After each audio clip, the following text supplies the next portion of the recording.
سورہ صاد، سورہ صاد کا تعارف، مقام نزول۔ سورہ صاد مکہ مکرمہ میں نازل ہوئی ہے۔ رکوع اور آیات کی تعداد، اس سورت میں 5 رکوع اور 88 آیتیں ہیں۔ صاد نام رکھنے کی وجہ، اس سورت کی ابتدا میں حروف مقطعات میں سے ایک حرف صاد ذکر کیا گیا، اس مناسبت سے اسے سورہ صاد کہتے ہیں۔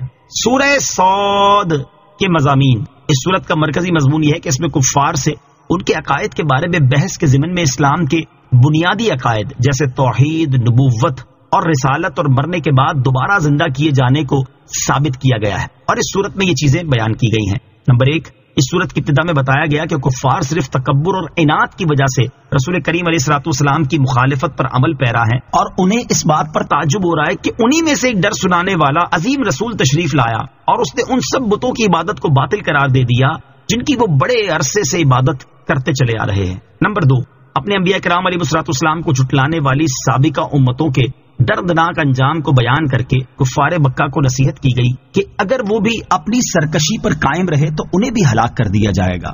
نمبر 3، حضرت داؤد، حضرت سلیمان اور حضرت ایوب علیہ الصلوۃ والسلام کے واقعات تفصیل کے ساتھ بیان کیے گئے، اور حضرت ابراہیم، حضرت اسحاق، حضرت یعقوب، حضرت اسماعیل، حضرت یسع اور حضرت ذوالکفل علیہ الصلوۃ والسلام کے واقعات اجمالی طور پر بیان کیے گئے، اور ان واقعات کو بیان کرنے سے مقصود نبی کریم علیہ الصلوۃ والسلام کو کفار کی طرف سے پہنچنے والی اذیتوں پر تسلی دینا ہے۔ نمبر 4، آخر میں حضرت آدم علیہ الصلوۃ والسلام کی تخلیق اور شیطان کے انہیں سجدہ نہ کرنے والا واقعہ بیان کیا گیا۔ سورہ صافات کے ساتھ مناسبت، سورہ صاد کی اپنے سے ماقبل سورت صافات کے ساتھ مناسبت یہ ہے کہ سورہ صافات میں حضرت نوح، حضرت ابراہیم، حضرت اسماعیل، حضرت موسیٰ، حضرت ہارون، حضرت الیاس، حضرت لوط اور حضرت یونس علیہ الصلوۃ والسلام کے واقعات ذکر کیے گئے، اور سورہ صاد میں حضرت داؤد، حضرت سلیمان، حضرت ایوب اور حضرت آدم علیہ الصلوۃ والسلام کے واقعات بیان کیے گئے، اور بقیہ انبیاء کرام علیہ الصلوۃ والسلام کی طرف اشارہ کر دیا گیا، تو گویا کہ سورہ صاد سورہ صافات میں بیان کیے گئے انبیاء کرام علیہ الصلوۃ والسلام کے واقعات کا تتمہ ہے۔ بسم اللہ الرحمن الرحیم۔ ترجمہ، اللہ کے نام سے شروع جو نہایت مہربان رحمت والا ہے۔ صاد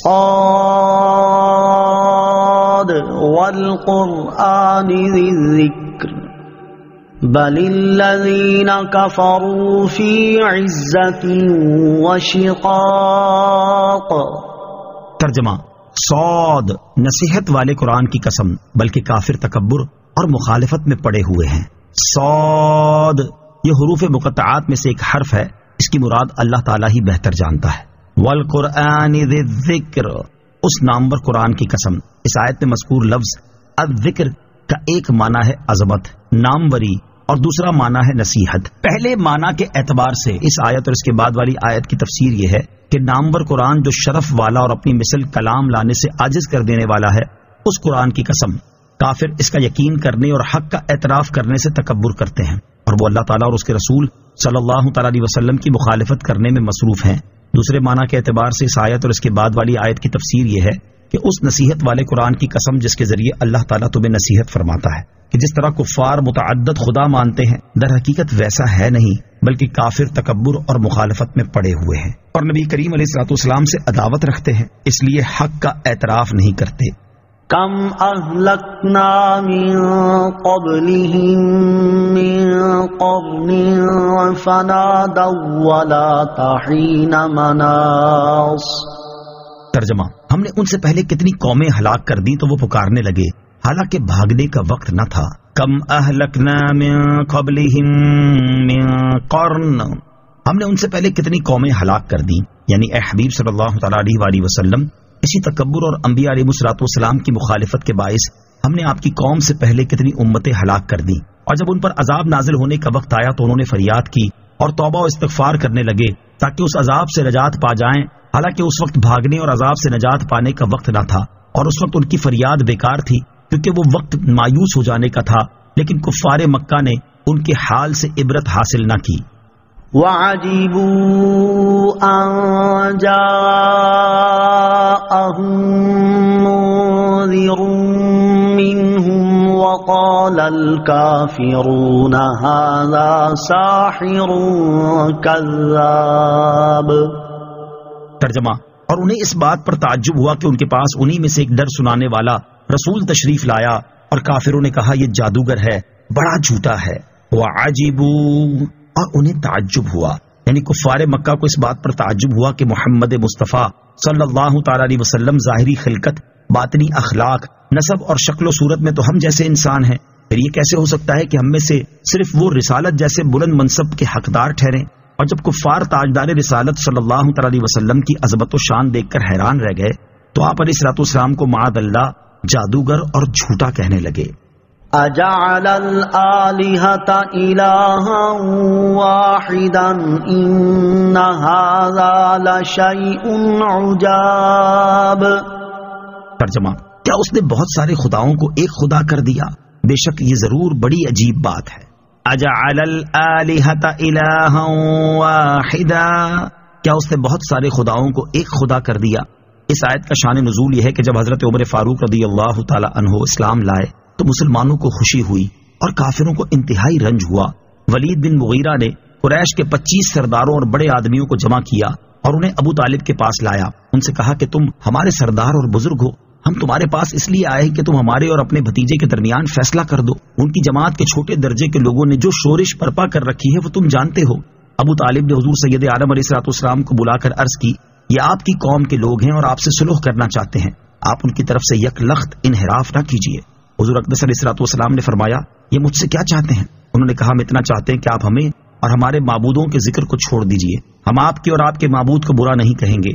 حضور پر نور علیہ الصلوۃ والسلام نے فرمایا، کیا تم ایک کلمہ قبول کر سکتے ہو جس سے عرب و عجب کے مالک و فرمان روا ہو جاؤ؟ ابو جہل نے کہا، ایک کیا، ہم ایسے 10 کلمے قبول کر سکتے ہیں. سرکار دو عالم علیہ الصلوۃ والسلام نے فرمایا، کہو لا الہ الا اللہ. اس پر وہ لوگ اٹھ گئے اور کہنے لگے کہ کیا انہوں نے بہت سے خداؤں کا ایک خدا کر دیا؟ اتنی بہت سی مخلوق کے لیے ایک خدا کیسے کافی ہو سکتا ہے؟ بے شک یہ ضرور بڑی عجیب بات ہے، کیونکہ آج تک ہمارے آبا و اجداد جس چیز پر متفق رہے یہ اس کے خلاف ہے. وانطلق الملأ منهم أن امشوا واصبروا على آلهتكم إن هذا لشيء يراد ما سمعنا بهذا في الملة الآخرة إن هذا إلا اختلاق. ترجمہ: اور ان میں سے جو سردار تھے وہ یہ کہتے ہوئے چل پڑے کہ اے لوگو تم بھی چلے جاؤ اور اپنے معبودوں پر ڈٹے رہو، بے شک اس بات میں اس کی کوئی غرض ہے، ہم نے یہ بات پچھلے دین میں بھی نہیں سنی، یہ صرف خود بنائی ہوئی جھوٹی بات ہے. وانطلق الملأ منهم، اور ان میں سے جو سردار تھے وہ چل پڑے. اس آیت اور اس کے بعد والی آیت کا خلاصہ یہ ہے کہ حضور سید المرسلین صلی اللہ تعالی علیہ وآلہ وسلم کا جواب سن کر کفار قریش کے سردار ابو طالب کی مجلس سے آپس میں یہ کہتے ہوئے چل پڑے کہ اے لوگو تم بھی یہاں سے چلے جاؤ اور اپنے معبودوں کی عبادت کرنے پر ڈٹے رہو، اور یہ محمد مصطفیٰ صلی اللہ تعالی علیہ وآلہ وسلم جو توحید کی بات کر رہے ہیں اس میں ان کی کوئی ذاتی غرض پوشیدہ ہے. اور یہ بات تو ہم نے پچھلے دین یعنی اپنے آبا و اجداد کے دین میں، یہ سب سے پچھلے دین عیسائیت میں بھی نہیں سنی، کیونکہ عیسائی بھی 3 خداؤں کے قائل تھے جبکہ یہ تو ایک ہی خدا بتاتے ہیں. یہ صرف ان کی خود سے بنائی ہوئی جھوٹی بات ہے. أنزل عليه الذكر من بيننا بل هم في شك من ذكري بل لما يذوقوا عذاب. ترجمہ: کیا ہمارے درمیان ان پر قرآن اتارا گیا بلکہ وہ میری کتاب کے بارے میں شک میں ہیں، بلکہ ابھی انہوں نے میرا عذاب نہیں چکھا. انزل علیہ الذکر من بیننا، کیا ہمارے درمیان ان پر قرآن اتارا گیا؟ اہل مکہ نے تاجدار رسالت صلی اللہ تعالی علیہ وسلم کے منصب نبوت پر حسد کرتے ہوئے کہا کہ ہم میں شرف و عزت والے آدمی موجود تھے، ان میں سے تو کسی پر قرآن نہیں اترا، خاص حضرت محمد مصطفیٰ صلی اللہ تعالی علیہ وآلہ وسلم پر ہی کیوں اترا، حالانکہ وہ ہم سے بڑے اور ہم سے زیادہ عزت والے نہیں. کفار کی اس بات کا جواب دیتے ہوئے فرمایا گیا کہ ان کا یہ کہنا اس وجہ سے نہیں کہ اگر رسول ان کا کوئی شرف و عزت والا آدمی ہوتا تو یہ اس کی پیروی کر لیتے، بلکہ اصل بات یہ ہے کہ وہ لوگ میری کتاب کے بارے میں شک میں ہیں، کیونکہ وہ اسے لانے والے حضرت محمد مصطفیٰ صلی اللہ تعالی علیہ وآلہ وسلم کی تکذیب کرتے ہیں، اور یہ تکذیب بھی اس وجہ سے نہیں کہ ان کے پاس کوئی دلیل ہے، بلکہ اس کی اصل وجہ یہ ہے کہ ابھی تک انہوں نے میرا عذاب نہیں چکھا۔ اگر میرا عذاب چکھ لیتے تو یہ شک، تکذیب اور حسد کچھ باقی نہ رہتا، اور وہ نبی اکرم علیہ الصلوۃ والسلام کی تصدیق کرتے، لیکن اس وقت کی تصدیق ان کے لیے مفید نہ ہوتی۔ نبی اکرم صلی اللہ تعالی علیہ وسلم کی اطاعت سے دوری کی بنیادی وجہ، اس آیت سے معلوم ہوا کہ کفار مکہ کے تاجدار رسالت صلی اللہ تعالی علیہ وسلم کی اطاعت اور فرما برداری نہ کرنے کی ایک وجہ دنیاوی عزت، وجاہت، شرافت اور مال و دولت کی وسعت تھی، اور فی زمانہ بعض مسلمانوں کے اندر بھی اللہ تعالیٰ اور اس کے رسول علیہ الصلوۃ والسلام کی اطاعت و فرما برداری سے دوری کی بنیادی وجہ مالی وسعت اور دنیاوی عیش و عشرت کے سامان کی کثرت نظر آتی ہے۔ اللہ تعالیٰ انہیں قبر و آخرت کے عذاب سے ڈرنے اور اپنی اطاعت و عبادت کی توفیق عطا فرمائے، آمین۔ ام عندهم خزائن رحمت ربک العزیز الوہاب۔ ترجمہ، کیا ان کے پاس تمہارے عزت والے بہت عطا فرمانے والے رب کی رحمت کے خزانے ہیں؟ ام عندهم خزائن رحمت ربک، کیا وہ تمہارے رب کی رحمت کے خزانچی ہیں؟ یعنی اے حبیب علیہ الصلوۃ والسلام، جو کفار آپ کی نبوت پر اعتراض کر رہے ہیں، کیا وہ آپ کے رب کی رحمت کے خزانچی ہیں؟ اور کیا نبوت کی کنجیاں ان کے ہاتھ میں ہیں کہ جسے چاہیں دیں اور جسے چاہیں نہ دیں؟ اور وہ اپنے آپ کو سمجھتے کیا ہیں؟ اللہ تعالیٰ اور اس کی مالکیت کو نہیں جانتے؟ اور وہ عزت والا، بہت عطا فرمانے والا ہے، وہ اپنی حکمت کے تقاضے کے مطابق جسے جو چاہے عطا فرمائے، اور اس نے اپنے حبیب محمد مصطفیٰ صلی اللہ تعالی علیہ وسلم کو نبوت عطا فرمائی، تو کسی کو اس میں دخل دینے اور چوں چرا کرنے کی کیا مجال ہے؟ اب کسی کو نبوت نہیں مل سکتی۔ اس آیت سے معلوم ہوا کہ نبوت اللہ تعالیٰ کا خاص عطیہ ہے، وہ اپنے بندوں میں سے جسے چاہے اس سعادت سے مشرف فرما دے، لیکن یہ یاد رہے کہ تاجدار رسالت صلی اللہ تعالی علیہ وآلہ وسلم کی تشریف آوری کے بعد اب کسی کو نبوت نہیں مل سکتی، کیونکہ اللہ تعالیٰ نے آپ علیہ الصلوۃ والسلام پر نبوت کا سلسلہ ختم فرما دیا ہے، جیسا کہ ارشاد باری تعالیٰ ہے، ما كان محمد ابا احد من رجالكم ولكن رسول الله وخاتم النبيين وكان الله بكل شيء عليما۔ ترجمہ، محمد تمہارے مردوں میں کسی کے باپ نہیں ہے، لیکن اللہ کے رسول ہیں اور سب نبیوں کے آخر میں تشریف لانے والے ہیں، اور اللہ سب کچھ جاننے والا ہے۔ اور حضرت ثوبان رضی اللہ تعالیٰ عنہ سے روایت ہے، سید المرسلین صلی اللہ تعالی علیہ وسلم نے ارشاد فرمایا، ان قریب میری امت میں 30 کذاب ہوں گے، ان میں سے ہر ایک کا یہ دعویٰ ہوگا کہ وہ نبی ہے، حالانکہ میں سب سے آخری نبی ہوں اور میرے بعد کوئی نبی نہیں ہے۔ نوٹ، ختم نبوت سے متعلق مزید معلومات حاصل کرنے کے لیے سورہ احزاب کی آیت نمبر 40 کی تفسیر ملاحظہ فرمائیں۔ ام لهم ملک السماوات والارض وما بینہما فلیرتقوا فی الاسباب۔ ترجمہ، یا کیا ان کے لیے آسمانوں اور زمین اور جو کچھ ان کے درمیان ہے سب کی سلطنت ہے؟ پھر تو انہیں چاہیے کہ رسیوں کے ذریعے چڑھ جائیں۔ ام لهم ملک السماوات والارض وما بینہما، یا کیا ان کے لیے آسمانوں اور زمین اور جو کچھ ان کے درمیان ہے سب کی سلطنت ہے؟ یعنی جو مشرکین تکبر اور مخالفت میں پڑے ہوئے ہیں، کیا ان کے لیے آسمانوں اور زمین اور جو کچھ ان کے درمیان ہے سب کی سلطنت ہے؟ اگر ایسا ہے تو اس صورت میں انہیں چاہیے کہ رسیوں کے ذریعے آسمانوں میں چڑھ جائیں، اور ایسا اختیار ان کے پاس ہو تو جسے چاہیں وحی کے ساتھ خاص کریں اور کائنات کا انتظام اپنے ہاتھ میں لے لیں۔ اور جب یہ کچھ نہیں ہے تو اللہ تعالیٰ کے کاموں اور اس کے انتظامات میں دخل کیوں دیتے ہیں، اور انہیں ایسی بے سروپا باتیں کرنے کا کیا حق ہے؟ جند ما هنالك مهزوم من الاحزاب۔ ترجمہ، یہ لشکروں میں سے ایک ذلیل لشکر ہے جسے یہاں شکست دے دی جائے گی۔ جندن، یہ ایک ذلیل لشکر ہے۔ کفار کو جواب دینے کے بعد اللہ تعالیٰ نے اپنے حبیب محمد مصطفیٰ صلی اللہ تعالی علیہ وسلم کو تسلی دیتے ہوئے ان سے مدد و نصرت کا وعدہ فرمایا کہ اے پیارے حبیب علیہ الصلوۃ والسلام، ان کفار قریش کی جماعت انہی لشکروں میں سے ایک ہے جو آپ سے پہلے انبیاء کرام علیہ الصلوۃ والسلام کے مقابلے میں گروہ بن کر آیا کرتے تھے اور ان پر زیادتیاں کیا کرتے تھے، اسی وجہ سے وہ ہلاک کر دیے گئے، اور یہی حال کفار قریش کا ہے، انہیں بھی شکست ہوگی۔ حضرت قتادہ رضی اللہ تعالیٰ عنہ فرماتے ہیں، اللہ تعالیٰ نے مکہ مکرمہ میں اپنے حبیب علیہ الصلوۃ والسلام کو مشرکین کی شکست کی خبر دیتے ہوئے فرمایا، سیہزم الجمع ویولون الدبر۔ ترجمہ، ان قریب سب بھگا دیے جائیں گے اور وہ پیٹھ پھیر دیں گے۔ اور اس خبر کی صداقت غزوہ بدر میں ظاہر ہو گئی۔ كذبت قبلهم قوم نوح وعاد وفرعون ذو الأوتاد وثمود وقوم لوط وأصحاب الأيكة أولئك الأحزاب إن كل إلا كذب الرسل فحق عقاب۔ ترجمہ: نوح کی قوم اور عاد اور میخوں والا فرعون ان سے پہلے جھٹلا چکے ہیں، اور سمود اور لوط کی قوم اور ایکا نامی جنگل والے یہی گروہ ہیں۔ ان میں کوئی ایسا نہیں جس نے رسولوں کو نہ جھٹلایا ہو، تو میرا عذاب لازم ہو گیا۔ کذبت قبلہم قوم نوح، ان سے پہلے نوح کی قوم جھٹلا چکی ہے۔ یہاں سے اللہ تعالیٰ نے اپنے حبیب علیہ الصلوۃ والسلام کی قلبی تسکین کے لیے پچھلے انبیاء کرام علیہ الصلوۃ والسلام اور ان کی قوموں کا ذکر فرمایا ہے۔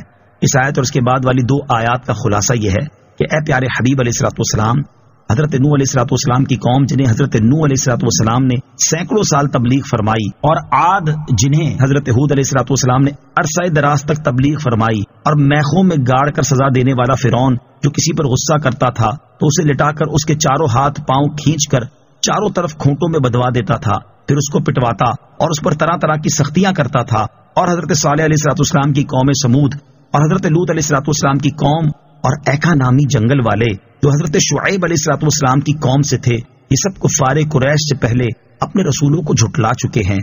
یہی وہ گروہ ہیں جو انبیاء کرام علیہ الصلوۃ والسلام کے مقابلے میں جتھے باندھ کر آئے، اور مشرکین مکہ انہی گروہوں میں سے ہیں، اور ان لوگوں نے جب انبیاء کرام علیہ الصلوۃ والسلام کو جھٹلایا تو ان پر میرا عذاب لازم ہو گیا، اور جب پہلے کی طاقتور قومیں عذاب الہی کے سامنے بے بس و لاچار ہو گئیں تو اب کے کمزور کافر لوگوں پر جب میرا عذاب نازل ہوگا تو ان کا کیا حال ہوگا۔ وما ينظر هؤلاء إلا صيحة واحدة ما لها من فواق۔ ترجمہ: اور یہ چیخ کا ہی انتظار کر رہے ہیں جسے کوئی پھیرنے والا نہیں۔ وما ينظر هؤلاء إلا صيحة واحدة، اور یہ چیخ کا ہی انتظار کر رہے ہیں۔ اس سے پہلی آیات میں اللہ تعالیٰ نے سابقہ امتوں کے عذابات کا ذکر فرمایا، اور یہاں سے کفار قریش کے عذاب کا ذکر فرما رہا ہے۔ چنانچہ اس آیت میں ارشاد فرمایا کہ سابقہ ہلاک شدہ امتوں کی طرح کفر و تکذیب میں مبتلا کفار قریش قیامت کے پہلے نفخے کی چیخ کا ہی انتظار کر رہے ہیں، جو ان کے عذاب کی مقررہ مدت ہے، اور وہ چیخ ایسی ہے جسے کوئی پھیر نہیں سکتا۔ وقالوا ربنا عجل لنا قطنا قبل يوم الحساب اصبر على ما يقولون واذكر عبدنا داود ذا الأيد إنه أواب۔ ترجمہ: اور انہوں نے کہا اے ہمارے رب، ہمارا حصہ ہمیں حساب کے دن سے پہلے جلد دے دے، تم ان کی باتوں پر صبر کرو اور ہمارے نعمتوں والے بندے داؤد کو یاد کرو، بے شک وہ بڑا رجوع کرنے والا ہے۔ وقالو، اور انہوں نے کہا۔ اس آیت اور اس کے بعد والی آیت کا خلاصہ یہ ہے کہ نضر بن حارث نے مذاق اڑانے کے طور پر کہا اے ہمارے رب، جہنم کے عذاب کا ہمارا حصہ ہمیں حساب کے دن سے پہلے دنیا میں ہی جلد دے دے۔ اس پر اللہ تعالیٰ نے اپنے حبیب علیہ الصلوۃ والسلام سے فرمایا کہ آپ ان کفار کی باتوں پر صبر کریں اور ان کی اذیتوں کو برداشت کریں۔ اس کے بعد فرمایا کہ ہمارے نعمتوں والے بندے حضرت داؤد علیہ الصلوۃ والسلام کو یاد کریں، بے شک وہ اپنے رب عز و جل کی طرف ہر حال میں رجوع کرنے والا ہے۔ ایک برگزیدہ نبی کو یاد کرنے کا حکم دینے کا مقصد یہ ہے کہ اللہ تعالیٰ کی رحمت پر دل مضبوط ہو جائے کہ اللہ تعالیٰ کس طرح اپنے مقبول و محبوب بندوں کو اپنے فضل و کرم سے نوازتا ہے۔ لہٰذا اگر حضور پرنور علیہ الصلوۃ والسلام کو کفار کی طرف سے ایذا پہنچ رہی ہے تو پریشان ہونے کی ضرورت نہیں، کیونکہ فضل الہی ان سب غموں کو دھو دے گا۔ حضرت عبداللہ ابن عباس رضی اللہ تعالیٰ عنہما فرماتے ہیں ذل ایدی سے مراد یہ ہے کہ حضرت داؤد علیہ الصلوۃ والسلام عبادت میں بہت قوت والے تھے۔ حضرت داؤد علیہ الصلوۃ والسلام کی عبادت کا حال حضرت داؤد علیہ الصلوۃ والسلام کی عبادت کے بارے میں حضرت عبداللہ بن عمر رضی اللہ تعالیٰ عنہما سے مروی ہے۔ حضور پرنور صلی اللہ تعالیٰ علیہ وآلہ وسلم نے ارشاد فرمایا اللہ تعالیٰ کو حضرت داؤد علیہ الصلوۃ والسلام کے نفلی روزے سب روزوں سے پسند ہیں۔ ان کا طریقہ یہ تھا کہ وہ ایک دن روزہ رکھتے اور ایک دن چھوڑ دیتے تھے۔ اللہ تعالیٰ کو حضرت داؤد علیہ الصلوۃ والسلام کی نفل نماز سب نمازوں سے پسند ہے۔ وہ آدھی رات تک سوتے